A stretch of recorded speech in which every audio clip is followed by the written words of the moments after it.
the rent is late, the month is continuing on. What are the first action steps you need to take?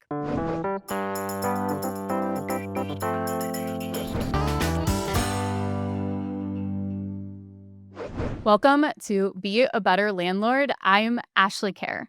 Thank you so much for joining me today for this series. Today, we're going to be talking about something very important, and this fear actually stops a lot of people from getting started in real estate investing. And this is what to do if your tenant doesn't pay their rent. So, we're going to go through a playbook as to step by step what every landlord should do if this happens. So, the first thing I want to talk about is reviewing your lease agreement. You can't make any moves until you know what you agreed upon with the tenant. So, you're going to go through your lease agreement and find out, is there a grace period? Did you negotiate that they're going to get a 5-day grace period? So, for my tenants, rent is due on the 1st, but they have a 5-day grace period where they can pay anytime between the 1st and the 5th, and they will not accrue a late fee. But once the 6th hits, they're going to accrue that late fee. One thing that's really great is I use TurboTenant, so my late fees are automatically charged to their account, and I don't have to do anything manual for that to happen. But make sure you know what your state laws are regarding not only late fees, but evictions and if a tenant pays late, what the exact process is. So before we even get started into the playbook, we're going to talk about knowing what your state laws are. So I have two resources for you. One of the resources is actually going to turbotenant.com. I'm going to link it for you guys in the show notes. And they have just every blog you can imagine about property management in different states. You're in Wisconsin, there is a Wisconsin blog post about how to be a landlord in Wisconsin. You can also attend some of the free housing classes that actually teach you about it. And if you just Google your state or even your county or your city housing organizations, a lot of them offer these low cost classes. Then you can also go to your town hall, your city hall, and a lot of them even have a booklet or a pamphlet. The last resource is your real estate attorney. I use an attorney to handle all of my non payments that will lead into evictions. So let's start with that first step of making sure they are charged the late fee. In New York State, there's actually a cap on how much you can charge for a late fee. I used to do it that it was $1 per a day. So every day later, they were accruing more. So it was kind of not that great. It was kind of great, but also it's that mindset of like, "Oh, it's just one more dollar. I'm not gonna go and put the check in the mail today. I'll wait till tomorrow. It's just $1." Now, and then this is with New York state laws, for mine, I have to cap it and it's a one-time charge. So they're charged right on the 6th, and no matter if they pay on the 8th or no matter if they pay on the 20th, no matter if they pay the next month, it's just a one-time fee. So make sure you know if your state has any regulations on what you can actually charge for a late fee. Okay, now that the late fee has been charged, I always do a follow up. I communicate with the tenant trying to figure out why the rent was late. Was it they just forgot? Was it they didn't get paid? Was it they had an unexpected expense come up? Is it they're ghosting me? I always try to communicate with them. So that is sending out an email, that is sending a message. I send it right through the TurboTenant app, and I'm trying to communicate with them to figure out what's going on. Most of the time I get a response says, "On Friday, I'll be able to pay it in full," or "I can pay a little bit now and then I'll pay the rest later." Very rarely does a tenant actually ghost me and not respond at all. If they don't respond, that probably means they have no intention of paying rent and you need to start this process. The next thing I do is, if I don't get a response, if there's no payments made, I am sending an email to my attorney who's actually starting the eviction process.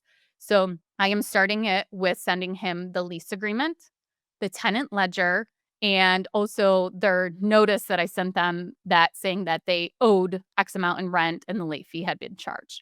So that is being sent to my attorney. My attorney from there takes it through the New York State process to actually get to an eviction. So the first thing is a 14-day notice to pay or quit. So basically, that's saying once they've received this notice, they have 14 days to pay or to move out of the property. If they don't do either, then that's when my attorney will go and actually file documents with the court to start the eviction proceedings for non-payment.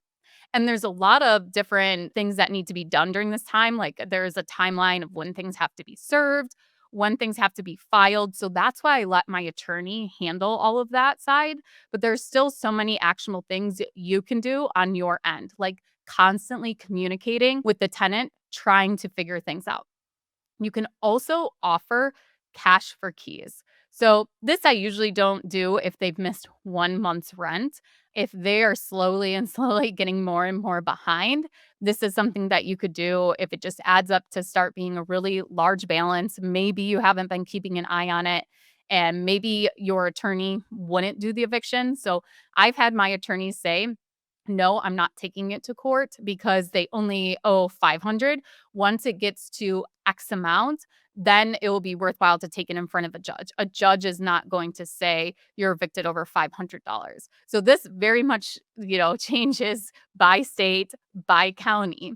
And my attorney has told me too that when he goes to court, the court actually likes to see that we've tried to work out some kind of arrangement or agreement with the tenant before we actually proceed with an eviction right away over $500. So think about that it may, depending on what state you're in, like New York State is very tenant friendly, that the eviction process does not mean once you start that eviction process and it's clear cut that they will get evicted. The last several evictions I've done, they've actually gone to court a couple times to before the eviction actually takes place. So I think cash for keys can save a lot of landlords the problem of actually going through and having to do an eviction because it is timely and it is costly. So offering cash for keys. The next thing is a payment plan. Okay, can you pay, $100 each week for the next 8 weeks to catch up on the $800 you owe? Maybe try and help them problem solve of what the issue is as to why they aren't able to pay that month. And being able to negotiate with the tenant and try to work it out sometimes is way better for you as the landlord because you'll see that money. Most of the times, if you have to go all the way through with an eviction, you're rarely seeing the money from the tenant. So keep that in mind that sometimes it is worth it to negotiate and work something out with the tenant. Plus, then you don't have a turnover. So let's kind of recap that there. You're going to want to communicate with the tenant.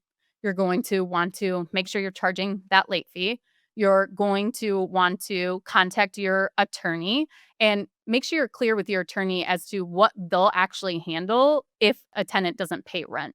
Your attorney might want you to take it a couple steps farther before they actually get involved in the process. But the one thing I can really, really stress is communication with your tenant. Try and figure out what's going on and why they can't pay rent. Maybe it's because they lost their job. Maybe it's because they had the unexpected expense. Figure out a way that you could create a payment plan for them so they're not getting farther and farther behind. Or maybe it is time to say, you know what, if this is going to be a problem, let me offer you a cheaper unit that I have at another duplex. Or, let me do cash for keys for you. This will give you some cash. You can find a new place. So I think really think about your options. And yes, it really does sting to hand over cash to somebody when they're the one that owes you rent. But you have to think of this as a long term play. And most of the times you will benefit more from that. The one thing I wouldn't do is if a tenant does pay late rent is to be nasty, be vindictive, shut off their utilities, deny them repairs and maintenance. Make sure that you are still performing all of those things because if it does end up doing an eviction, there you can say, they didn't do repairs and maintenance on the property, and then it just becomes more complicated in the actual legal process. So keep really good record logs of all your communication with the tenant, showing that you're trying to work with them, showing that you're communicating that they didn't pay their rent. Then also offering them, why don't you set up automatic payments in TurboTenant so that, you don't forget again. Or then it's maybe they're paying so much weekly that maybe they just need help budgeting. So you do have a lot of options out there when a tenant doesn't pay on time and rent is late, the biggest thing I would say is stay on top of it and stay consistent. Thank you guys so much for joining me today. I'm Ashley Kerr, and this is Be a Better Landlord. If you want the best landlording tools, make sure to check out TurboTenant. We'll see you guys next time.